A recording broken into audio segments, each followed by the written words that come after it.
joined on the podcast today by Michaux. How are you? Well, thanks, Emma. How are you? Very well, thank you. And thank you for joining me. We were laughing just before we press record that for those on the video, we're the White T-shirt club today. So wasn't planned, happened by accident. Before we get into talking about implementation and how sales and marketing can work more effectively together, Michelle, I'd love to understand a little bit more about your career journey, how you came to be doing what you're doing today and your journey into marketing. Take me back. Where did it all start? Emma, I started my career in operations in a bank, and I had left school. I'd started a science degree and discovered I was going to be a terrible scientist. So I'd left school and I started working in the bank. And then I just kept working my way through different roles within the bank, mostly in operations. Eventually, I sort of wound my way around into sort of sales and marketing functions. I was selling accounts payable and receivable outsourcing services. And at that point, I decided to go back to university and I did a degree in business with a major in marketing and finance. And, finance, obviously, because I was working in financial services. But then I kind of also discovered that, in the late 80s, early 90s, banking was quite male dominated and there was no way I was going to own an account. And I couldn't have articulated it in this way at the time, but I wanted to own the customer. And so I went and worked, I found a role at Telstra. I worked my way through sales there up into running key accounts. In the meantime, all the while, sort of still doing my degree in the background. And the marketing subjects that I thought were the easy subjects or the bludge subjects to just tick the boxes and get, as a mature age student to just get through. I kind of, once I wound my way around Telstra in different roles as well, and I ended up running the product marketing team for the enterprise and government section. And I discovered that it wasn't easy subjects. It's just that I really got it. Like I really understood it. It was there in my DNA kind of thing. And so from there, I just proceeded to focus on marketing and different aspects of marketing as part of my career because I know that it's just innate and I love it. And I just get it. I just want to do it all the time. I think about it all the time. It's a bit tragic, really. There's no getting away from it.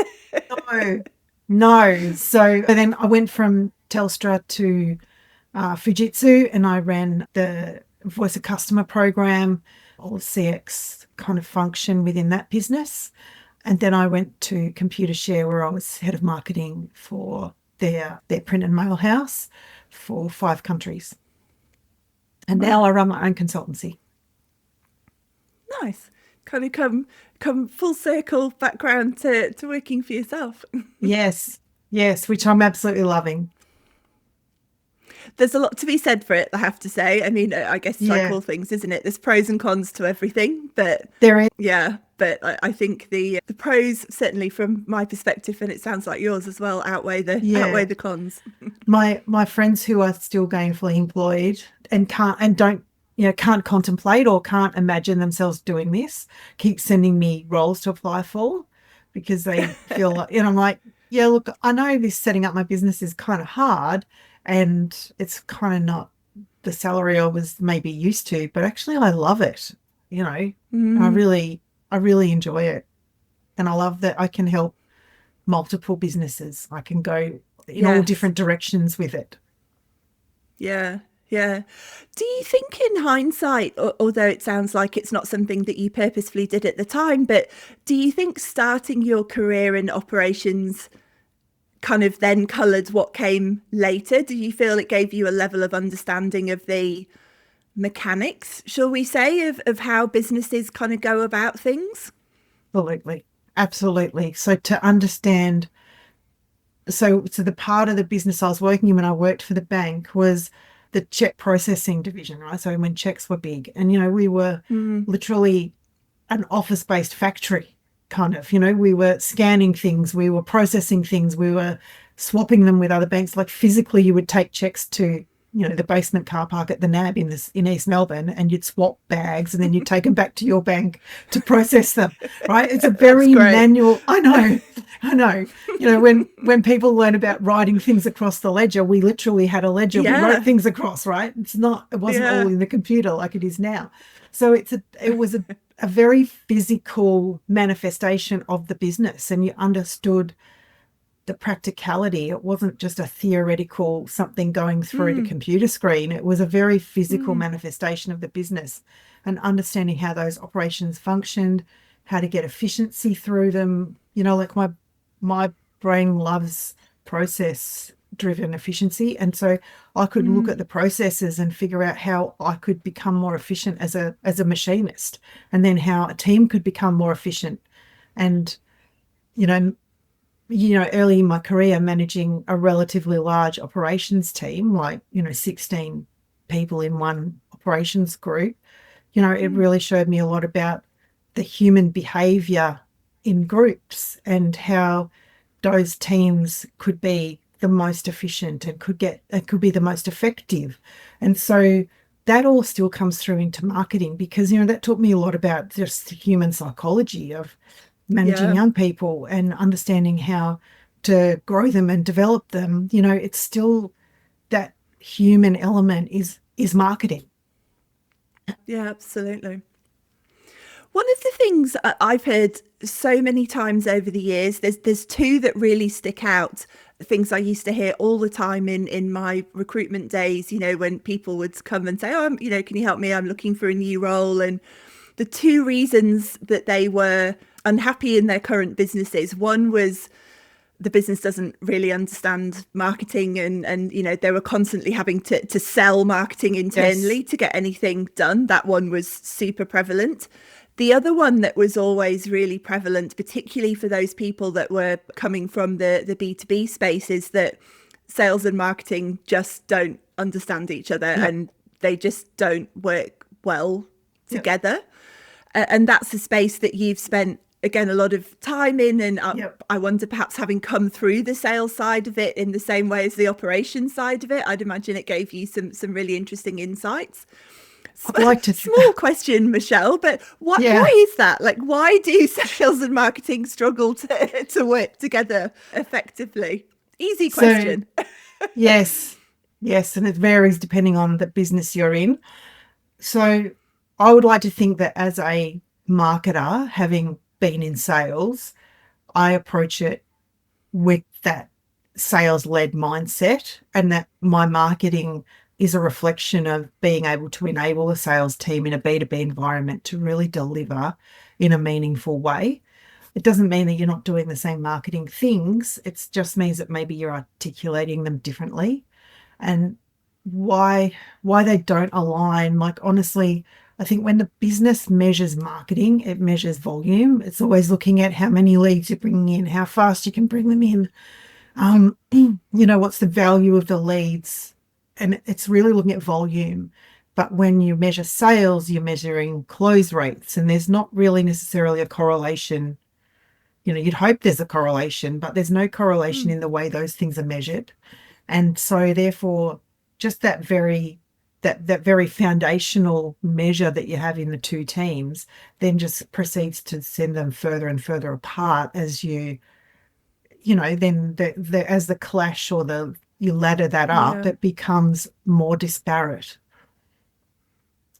And I suppose as well, sort of on top of that, maybe the same point, but the attribution part of, sales saying, well, we did this is our sale, and marketing Yes. saying, well, no, actually, that came from us. That's actually our sale. So then even how Yeah. you attribute an ultimately, positive outcome, we got the customer, we got the sale, what Yeah. percentage of that sale gets There's attributed across, and it's really hard to know. It's really hard to, and especially in B2B, the sales cycles are Mm, long, the yeah. relationships are complex.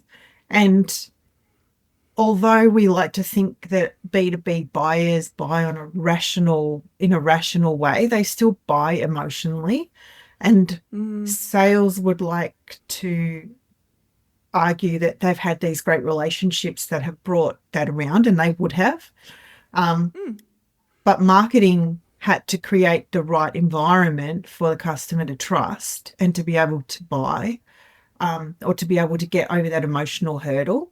Now, sometimes the emotional Mm, hurdle is in a relationship. So, if sales has the good enough relationship, then that is the emotional thing. Sometimes it's the brand trust that allows the customer to have that emotional hurdle, to get over that emotional hurdle of wanting to buy mm, from you. And sometimes it's, there's a myriad of factors that can impact whether a customer wants to buy from you or not. But regardless, it is a very complex environment to attribute what one person or one thing was the game mm, changer that brought that customer over the line. And so it needs to be looked at as a team sport.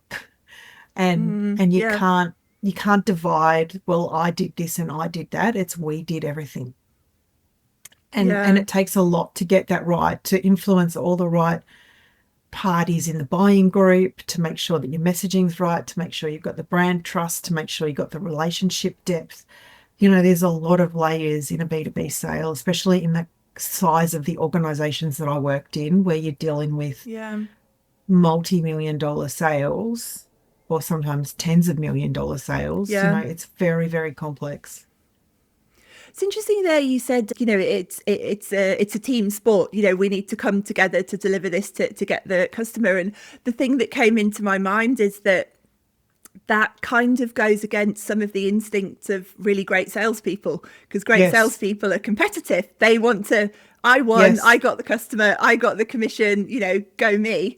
And Coin and how do operated. you then, yeah, exactly. Like, then how do you factor that into, well, hang on, no, we're actually all in this together. We're all pulling in the same direction. There's an immediate kind of inbuilt challenge culturally there as well, I'd imagine. Absolutely. Absolutely. And, I was never a hunter. That's not my sales style. I'm always the Mm, farmer. I solve the problem first, build the trust, sell the product later. And I sell the product to solve a problem, and I can prove the outcome to the customer. So yeah, I'm not a hunter, but everybody needs hunters. You need BDMs in your business. You're yeah. going to have those guys, girls working for you, Mm, and you have to find a way to collaborate and a way that's meaningful. And it doesn't mean that marketing needs to take a back seat or be subordinate to them. It's about how you create the right collaborations and create the right level of understanding of, you can't do this without us. So let's do it together. And we're not trying to take your glory. You can still have the big ring the bell moment in the yeah. office. That's cool, you know. So it's about trying to bridge those relationships. And in it depends on the size of the organization, obviously, but often you can build those one by one, where you know that those people need the glory because that's a part of their Mm, psyche. You're mm, treating it as a marketing exercise, but an internal one, to say, it's okay, yes. we're not going to take your glory, but we need to do this together. And these are the things that you're going to get out of this. Yeah. The other thing that I would imagine is a I was going to say unique challenge, and I think it probably is, certainly in the B2B space in some of those bigger organizations. You mentioned Telstra and, selling to government, is time. I'd imagine some of those sales cycles are years potentially. Yeah. And Yep. that is also, I think, must be quite an interesting and unique marketing challenge. But again, to the point of how you kind of keep that sales and marketing relationship going on one customer over that period of time Yep. must be, yeah, challenging. And so that's where a lot of, in those organizations where sales cycles are very long and contracts might be for a decade, that Mm, you need to play a long game, but you need to just create all of those foundational assets and the foundational messaging that continually builds trust. You need to be putting out white papers, turning up at events, doing all of the things to make yourself seen, known, trusted, because those foundational activities as marketing are what build the trust that allows you to then have the door open. or have the opportunity, for the salespeople to have the opportunity to have the conversation. And without those foundational services, it's really hard because oftentimes you can't measure the outcome of those things unless you're measuring, brand trackers and things like that. But even still, that's not necessarily the right indicator. A lot of it is just creating the right sales enablement for them to have meaningful conversations, creating the right messaging so that you're building trust in your brand, and creating the right opportunities for people to be seen in the places they need to be seen. Yeah. What's the kind of the I was going to say global, international, again I'm not sure if that's exactly the right phrasing, but thinking to your time at Fujitsu and huge global brand, and does that bring again an additional level of complexity? Does that Definitely. kind of bring its own special challenges? I'm Certainly imagining. does. Certainly Yeah, does. tell me about that. So obviously when you're working inside a global brand, a lot of your marketing materials are, you're essentially field marketing for some aspects of your Yeah, business. So you're taking things that are global and you're localizing them, or you're using them locally in a way that, the best way you can. And sometimes it's hard to get approval to create your own materials or your own yeah, structure because it's all done from a global level. And I understand the necessity to do that. Um, but sometimes your market doesn't actually meet the global criteria, or meet the globe, yeah, it has a different need. So it's hard to get some of that customization across the line and some of the local specificity that you need.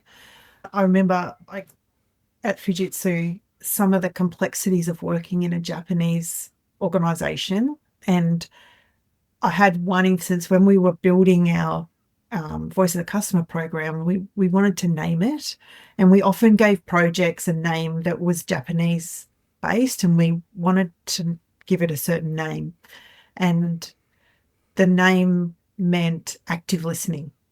And every combination of characters in Japan, it usually has two meanings.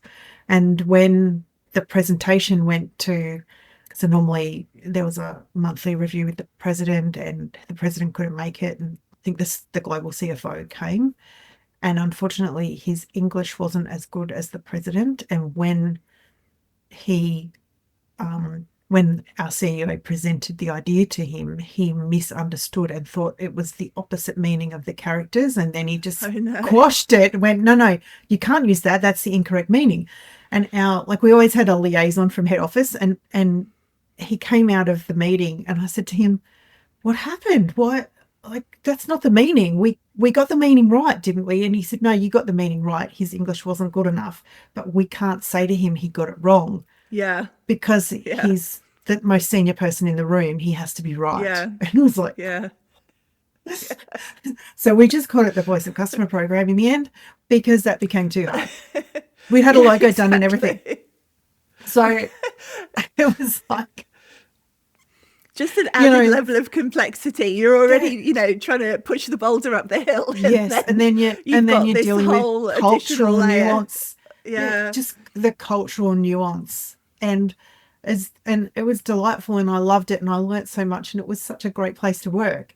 But yeah, there was just these cultural layers, and things took a very long time because they change very slowly and they consider things yeah, very deeply. And so yeah, it was a slow moving process because of some extra cultural nuances. yeah. Um, Did you find, just as you saying, how slow moving the process was, do you think in hindsight, like, did you get to a better result because of that, or not? Was there an element of momentum I think it lost? had pluses and minuses, honestly, Yeah, Emma. like It most was, things. Yeah. yeah, so some things, yes, you had to be like, Mm, you had to think deeply, and you had to put a lot of effort into putting things up. But yeah. then some things, they left too long, and it was a detriment, because they Mm, it just took too long for them to get to a point where they had to do something in a market that went against their cultural grain that they wouldn't do in Japan. And if Yes. they had to do something in a market that was difficult, they took a long time to make that decision. And sometimes the moment is gone. Yeah, Yeah, you've missed the window. Yeah. yeah, yeah. Or it's cost the business by not. Yeah, like you either miss an opportunity or you extend the cost of not cancelling something that you should have cancelled. Or yeah, Yeah. Yeah. Yeah, it's interesting. I always think stuff like that's I fascinating, loved it. actually, of Yeah, just, yeah, just how different, sure, we're all people at the end of the day, but those cultural influences, I think, particularly in yeah, those large organizations, become quite noticeable, and they become kind of part of the rhythm of how you do business, yeah, essentially. And I always think it's fascinating to kind of understand what that is like, if I can yeah. get my words out properly. It was really insightful into the Japanese culture, and it was so lovely. Things like, so our CEO said he went to Japan one time, like on a business trip, and he was going out for dinner with some colleagues, and they weren't necessarily like executive level; they were just senior people within the Japanese business. And they were going out for dinner, and as they're walking along, someone had been, I don't know, hit by a car or had it, fallen off their bike or something, and they were laying on the footpath. And they said, "We need to stop and help this man." And the CEO said, "But there's lots of people here and the ambulance is on its way." And they said, "No, he's got a Fujitsu phone. He's one of our customers. We need to help him." Yeah. Like the cultural, like the ingrain of that business within the culture was so deep. Like, so there's Yeah. 25 companies in Japan that are like the top 25 companies, Toyota, Yeah. Fujitsu, like a number of Yeah. them. And they are like conglomerates that they run multiple businesses. So, Fujitsu in Japan does everything from, agricultural technology through to building submarines. They can do like a million Oh, wow. things. And so yeah, that depth of relationship to those top 25 Yeah. companies is very strong. And so it was like, this person has our phone, we need to help them. Yeah. It's fascinating, isn't it? Like your responsibility to your customer is not just in the transaction of which they are a Yes, customer, it's their yes. entirety. It's a life Yeah. decision that they've made to support your business, so you'll How support lovely. them. Yeah. Yeah. And so yeah, It's there very was nice. so many lovely insights over the 5 years I was there. There were so many lovely insights into Japanese culture and the way that, they did business and the way they viewed life. It was lovely. Yeah. Yeah. I Fascinating. must say, I'm off topic here, but I had a similar experience. So from my surname, you can tell my ex-husband is half French. And when I finished my degree part-time, like after 7 years, we went overseas to go and investigate his family heritage. But before we did that, we started, watching French movies, and he went to conversational French classes because he stopped speaking French when he was 5 or something. And so watching those movies also gave us an insight into French life, in that when you watch a French film, often there's like no ending. And at first, because you're so used to the American, Yeah. beginning, middle, end, good Yeah. guy, bad guy, beginning, middle, end, everyone lives Yeah. happily ever after kind of movie. When you start Yeah. watching these French movies where there's no end, it's like, what the heck is this? This is so unsatisfying. But after a while, we came to the realization it's actually their philosophy on life, that life is just a continual series of forks in the road, and you end on a fork because you don't really, because otherwise it could be another fork, Yeah. another fork, another fork. So it's just Yeah. their view on life and that philosophy that they have. And it actually helped us understand his father better. Like, Yeah. and his, Yeah. the why some decisions he made or things he said were odd to our culture, but actually they made a lot of sense when you viewed them in that whole say la vie Yeah. kind of Yeah. perspective. It was really Yeah. interesting.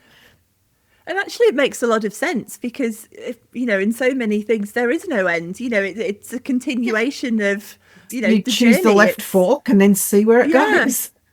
Yeah. Oh, really like that. I'd never noticed that actually, but as soon as you say it, it makes Yeah. perfect Yeah. sense. And it is all a bit certainly the sort of the more American school. It's very cookie cutter, isn't it? You know, bad guy, It good is. guy. Yeah. Yeah, Good guy, bad guy, beginning, life middle, isn't that end, you obvious. know. Yeah, Yeah. yeah, Yeah. interesting.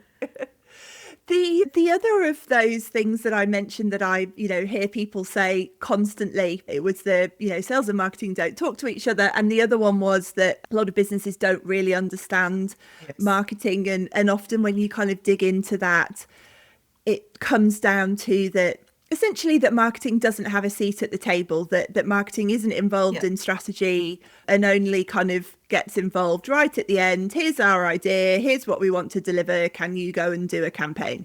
I'm oversimplifying, Yeah. but Yeah. you know what I mean. No, no, I don't think you are, That because sometimes it's that simple. I'm sure you've seen that too. Absolutely. So 100% I agree. I think in B2B, I think it comes back to what we already talked about, which is that it's very hard to attribute marketing to a dollar value in the pipeline because the sales cycles are long, because really a lot of the marketing that you're doing in B2B is around building brand awareness, building trust with the customer, building resources for salespeople. And yes, you are running campaigns and you will have funnels and you will, do all of the mechanisms that a B2C company does. But in a B2C company, it is so much more obvious that a click drives a purchase, or, like it's so Yeah, much more obvious, and there's so much more direct linkage between the marketing you do and the sale that's coming through the till. So it's much more obvious. Whereas in a B2B cycle, where especially in these really big, long sales cycles that we've been talking about, it's so much harder to attribute the direct outcome. So therefore, it's seen as invisible a bit. Like it's like, oh yeah, just that's yeah, just marketing, right? So you perpetually get asked to be sales enablement. You're perpetually asked to clean up PowerPoints. You're perpetually asked to yes, just run a campaign. Can you just run a campaign because the pipeline's low? It's like, well, a campaign will take 12 months to flow through to your pipeline, like, and you're not funding it and you're not actually going to be able to deliver anything meaningful. One business I worked in, had someone join in the sales team in another country he came from a much bigger organization, much than the function that was in that country, and wanted this whole qualified funnel pipeline kind of thing. Well, one, we didn't have the infrastructure to deliver it. Two, we didn't have the budget to deliver it. And but it was just perceived as, well, marketing's hopeless because we don't have all of this stuff. yeah, What I could deliver her was deep insight into consumer behavior in that sector, which would then make them a resource. So we're a B2B to C business, and my philosophy always is, if you know something about the C, then the B in the middle yeah, wants to talk to you, right? So yeah, yeah, absolutely. my goal was I'd started doing a longitudinal study over a number of years into consumer behavior around what we sold, so that then businesses would want to talk to us. So then we were seen as an authority, and then that opens the door to strategic selling, to, a lot of engagement that you would not otherwise get. And that those joining those dots was really difficult. They did not value that insight, didn't understand how to use it. We tried education, but it was like this like constant push me pull you, because they wanted a funnel and I wanted Yeah, strategic selling, because a funnel just was going to do nothing for them. Like yeah, I could funnel the crap out of that business. It was going to go nowhere. yeah. Yeah, yeah, and that's often it's often the thing, isn't it? And perhaps it comes back to that point about alignment, that the disconnect between someone senior in the business saying we need X, and the Yeah. marketer saying X won't do anything. You X won't actually work, need but knock yourself Y. out, babe. Yeah, exactly. Yeah, and it's The that. number Yeah, of it's that times kind I of. have run a LinkedIn campaign because someone's like, we need a LinkedIn campaign. And it's too Yeah, hard to argue that we don't need a LinkedIn campaign. So it's like, oh, they're not that expensive, like whatevs. yeah. I'll Because just do it. like the argument is not worth having a lot of the time. Yeah. Do you think the shift to focus on you see roles, and you mentioned you had a sort of a head of customer type role, or those kind of CX type roles, do you think that has helped in terms of marketing owns the customer, marketing is the voice of the customer, that becomes marketing seat at the table, and that kind of becomes the joined up thinking? Do you think that's helped? I think in some ways it does, and in other ways it just dilutes. So I Mm. know someone approached me this year about a role, and it was a chief customer officer role. Yeah, And I was like, well, I'll have a look at it. yeah, Um, and I've got a sales and a marketing background, so it's and an operations background, so it's kind of good to put that stuff yeah, together. And then when yeah. I read the actual job description, they really wanted a head of sales and marketing, and really they wanted a head of Wow. sales to then babysit the marketing team. They Yeah. it wasn't actually a chief customer officer role. So I think where it gets put together well, it does give marketing a seat at the table, and being able to own sales plus marketing plus a level of, customer service or Yeah. delivery sort of function, that together gives you scope to actually make change, and to create cohesive measurements and metrics that do reflect across the Mm. business, and to own the customer. But I think that a lot of businesses struggle to really embrace it as what it's designed to be, especially as you've come further down in size. Like I think the biggest businesses can probably embrace that, but then as you come Mm. down in size, I think they really struggle to embrace it, and it's probably a hiding to nothing for a lot of people. Yeah. Why is that? Why do you think they do struggle to embrace it? I think in B2B, it still comes down to the fact that marketing is not well understood. And by Mm. not understanding it, um, you could too many times I've seen customer centricity replace strategy, right? So they don't know what Mm. strategy should be, so they focus on customer centricity. So they feel like making these chief customer officer roles is being customer centric, but it's actually in the absence of strategy. Yeah, interesting. Yeah, I was thinking when you were saying that as well, that it does seem to be one of the quirks, for want of a better word, of marketing, that, oh, if someone comes up with a new title, oh, it's CX, we'll just call it CX, or it's growth marketing, we'll just call it growth marketing. It's the same thing, it's the same problem, it's the same Yes. challenges. They haven't actually changed anything. They've just Yeah. called it a thing, I've and been hoped around that long that enough solves to the know that problem. Yeah. ABM is strategic marketing. ABM, like, Yeah. ABM's just one to one. Like, there's no, there's not really anything new. Like, I Mm. guess some of the digital marketing has brought new ways of doing New marketing, but tools. it's Yeah. still the Yeah. same thing. And Yeah. you're able to measure more because you can measure clicks, and, you've got metrics sitting in the back of, Google and whatever Mm. else, all of the things that you've got in place in your business. But unless the metrics are driving something meaningful and heading you towards the execution of your growth strategy, they're just numbers. And Yeah. I get concerned that when, as marketers, you're being judged on the metrics you can put on your CV, and they don't necessarily equal deep thinking. They don't necessarily equal strategy. They might just be, you Mm. ran a good campaign, you've got some good numbers, what did that actually end up being? And Yeah. especially in B2B, like I would argue that I made a significant change in the business where I focused on the C to draw people back to us. And I could have run campaigns that would have given me better numbers on my CV, but I wouldn't have transformed the business. Whereas what I Yeah. did was I enabled a consulting practice to be developed that couldn't have existed without the work I did.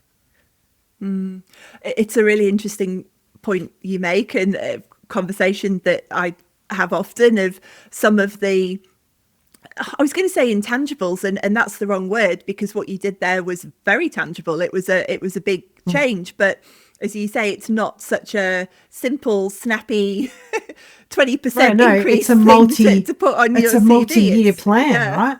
Yeah, yeah. yeah. It's Yeah, yeah. much more difficult to explain. It's much more difficult for someone to understand.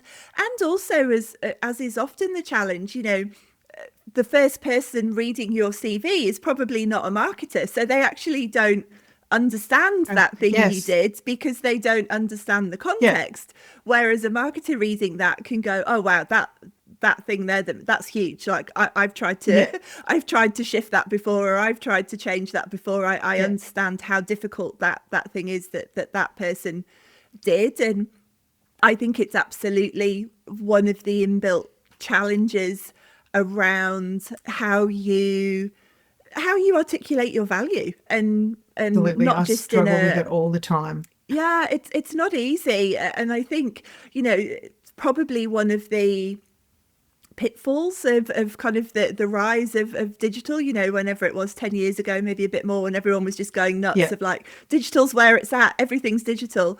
Yeah. And I think a lot of people sort of fell into that trap because of the metrics, because of the numbers, because for years they'd, how do you explain, brand to a CFO who just wants to see a number, and you're trying to say, no, but we've built trust, we've, done all these Yeah. really important things. And suddenly you could show those numbers, and it kind of feels like maybe the pendulum swung too far, that people just almost got Yeah. trapped into that. Well, here are the numbers, here are the numbers, here are the numbers. But as you said, if you're not actually delivering to a strategy, and if that strategy isn't correct or meaningful, or, Yeah. angled towards what the customer wants, you could have the Yeah. best metrics in the world, but doesn't mean you're going to actually sell anything, or move Yeah. towards whatever that goal is. Yeah. Yes, exactly. Yeah, it's very, very difficult. And, strategy, marketing, marketing is the part of the business that should be executing all the growth elements in your strategy. Now, obviously, there's Yeah. other elements in your strategy that are operational focused or productivity focused, and they don't necessarily come through marketing. But any element of a business strategy that relates to growth, marketing should be catching that from the strategy team and then pushing it out into the rest of the business, or the front of the go-to-market. So if you don't have marketing well aligned to your strategy, and I think that's where a lot of businesses underestimate marketing, because marketing should be, you should have strategy first, and then marketing should be the next step down from strategy, Yeah. for those elements. Obviously, finance for other things, but for those elements that are growth, that's the catch Yeah. up, that's the catching point, the Yeah. launching place. Yeah. And so often, as I said before, it's at the end of the line, Yes. not at the Yeah, start. it's Yeah. it's like, oh, we've decided to do this. Can you run some campaigns, pump something out on Yeah. LinkedIn? Like, Yeah. coolio. Yeah. In businesses where you've seen that done well, Michelle, even businesses that you've worked in as an employee, or businesses that you've consulted to, in businesses that do that well, what's the difference? Is it the most senior marketer? Is it that they've been able to influence in a different way, or is it process? Is it structure? Like what is the thing that enables that to happen that you've observed? Really hard question, Emma. I, Sorry. I know. I welcome It's it. kind of like the I holy don't. grail question, I isn't it? Of know. like, I don't. how do we I make don't this know that I work? have the answer. I Yeah. have seen a person who I know well and who is like an astounding marketer. I've seen her be able to take marketing and strategy and put them together and make some change. I don't know if that's the person or the businesses, like the one business that she got to work in where she was a chief customer officer and she did have Mm, all of that stuff together. Or is it her just being an astounding yeah. woman, like, and able to do things that maybe other people haven't been able to or haven't been able to observe? But I've observed her in two organizations, one where I worked, well, no, I've observed her in three organizations actually, where I've seen her work and where I've heard of her work. Mm, And she has achieved outstanding things in all of them, but she couldn't have achieved that same thing in all of them because the mm, organizations weren't set up to receive her ability in the same way. yeah. So I think it comes down to a combination of right organization, right leadership, and the right person. Mm. Is that Um, one of the things that you're particularly enjoying about your consultancy work at the moment? That you do get that, I'm making an assumption, but tell me whether I'm right or not, but you get that bigger picture kind of overview of, I can see where the blockages are or where the yeah, disconnect is. Is that something that you, yeah, A, get to see and B, that you're enjoying about it? I love it. I love Mm, like I said in the beginning, like I'm a problem solver. I want to come in and solve a mm, problem.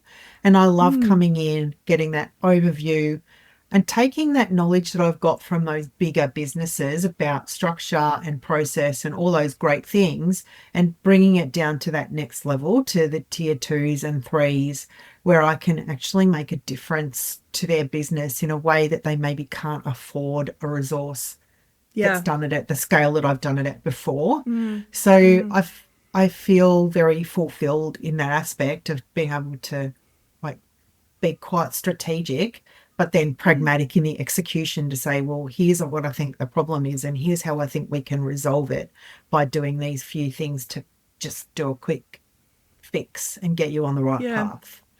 Yeah. Yeah. It's interesting to that point we were making before about how you articulate value as a marketer. I personally, and I've worked with a number of clients on this, but personally think it's wrapped up in that. It's that actually positioning marketing and yourself as a way to solve business problems to actually, you know, Absolutely. work towards commercial outcomes, and this thing we're calling marketing is, it's just a toolkit. And as a Yeah. marketer, you know, these are the things that I'll employ, but actually what I'm doing is solving business problems for a particular commercial outcome.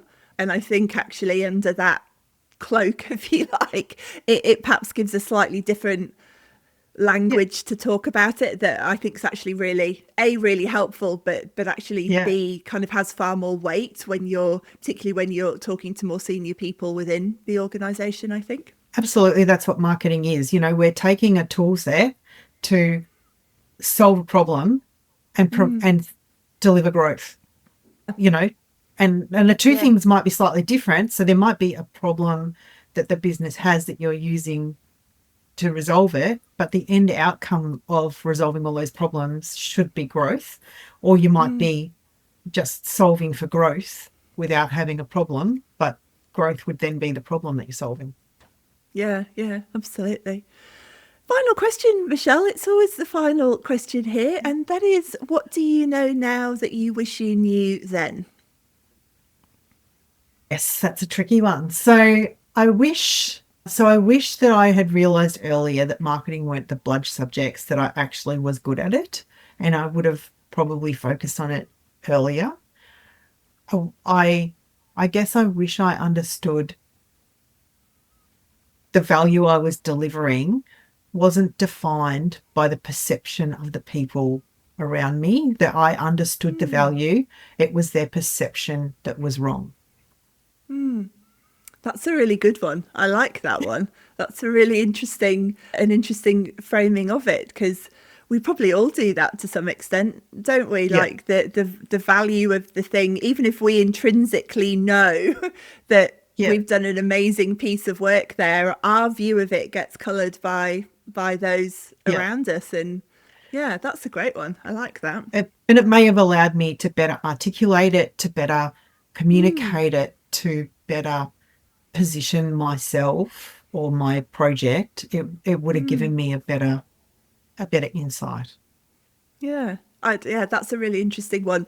And the first part of that as well, I liked. Of again, I think it's a bit of a quirk of human nature, isn't it? We assume the thing that comes ezy to us comes easily because it's easy, not because Yes, it means not that that we're we really good at innately it. understand it. Yeah. Yeah. Yeah.